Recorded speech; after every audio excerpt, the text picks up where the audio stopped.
Alors, vous voulez savoir ce qu'est la GEMAPI? Eh bien, c'est une nouvelle taxe qui a été créée par l'État. Et pour une fois, je trouve que c'est une taxe qui est intelligente dans la mesure où elle va permettre de financer des choses que tout le monde réclame, mais que les collectivités publiques n'ont pas les moyens de financer. D'abord, la protection contre les inondations et ensuite la protection des milieux aquatiques. Donc, une démarche de sécurité et une démarche de protection de l'environnement. Et donc, avec cette taxe qui est limitée à 40 € par an et par habitant, ce qui est quand même une somme importante, mais c'est le plafond, les collectivités publiques vont pouvoir financer la protection donc, contre les inondations. Et le Sud-Sainte-Baume est concerné par 2 fleuves côtiers, puisque c'est l'appellation exacte de la REP et du Grand Vallat, et donc nous allons pouvoir intervenir. Alors il y a plusieurs sortes de travaux. Il y a les travaux qui consistent par exemple à débroussailler tout le lit de ces fleuves pour favoriser l'écoulement des eaux et donc éviter les embâcles, c'est-à-dire ces barrages qui se forment puis qui, lorsqu'ils lâchent, produisent des dégâts extraordinaires. Cette démarche va être mise en œuvre en premier, le débroussaillement donc des 2 cours d'eau et de leurs affluents, bien entendu.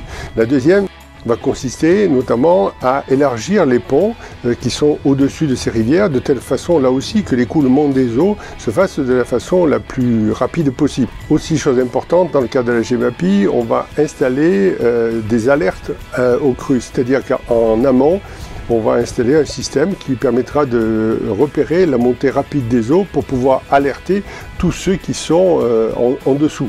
Alors ça ne réglera pas tous les problèmes d'inondation, mais ça devrait sérieusement réduire tous les risques que nous pouvons avoir. Il va falloir aussi intervenir sur la qualité des rejets des eaux.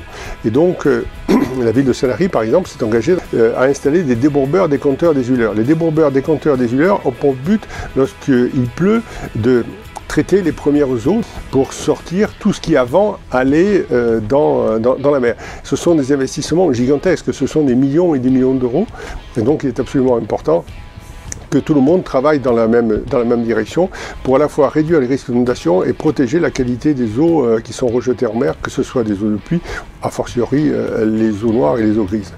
Le chantier prioritaire, c'est le débroussaillement, c'est-à-dire dégager le lit de ces 2 fleuves côtiers. Et on va commencer donc par le bord de mer. Ça va être un chantier qui va se faire sur plusieurs mois, parce que évidemment, même si ce sont de petits fleuves, il y a un grand volume de végétaux à évacuer. Et puis, il n'y a pas que des végétaux, parce que les gens se servent de ces fleuves pour y jeter un peu tout ce qu'ils ont sous la main. Et donc, il y a un vrai travail à faire. Et puis, il y a aussi un travail de sensibilisation auprès des enfants des écoles. On les mène avec l'intercommunalité, puisque la GEMAPI est perçue par l'intercommunalité avec le syndicat de la REP et du Grand Vallat. Il y a TPM qui est associé au syndicat de la REP et du Grand Vallat. Et donc nous allons travailler les uns avec les autres pour être efficaces et pour que tout le monde se sente concerné par cette démarche-là. Alors la REP et le Grand Vallat sont deux cours d'eau que nous avons sur notre territoire. La REP est un cours d'eau qui est sec la plupart du temps, mais on a vu il y a une trentaine d'années à peu près, ou 40 ans, je ne sais plus exactement, il y a eu effectivement une grave inondation. Nous avons eu 5 personnes qui sont mortes, dont des enfants. Tout ça parce que, évidemment, les choses ne sont pas faites. La taxe qui est créée avec l'instauration de la GEMAPI, c'est une taxe de plus.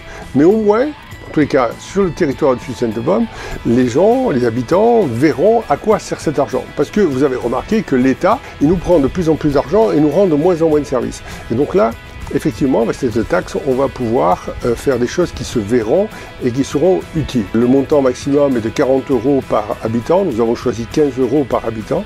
Mais il faut quand même savoir que lutter contre les inondations sur 2 petits fleuves côtiers que sont la REP et le Grand Vallat et leurs affluents, ça représente des millions et des millions et des millions d'euros. Bonjour Ferdinand Bernard. Bonjour Ferdinand Bernard, je répète, moi il m'a dit de répéter. Vous êtes dur. C'est une nouvelle taxe qui a pour but de financer la protection contre les inondations et de protéger, on va la refaire.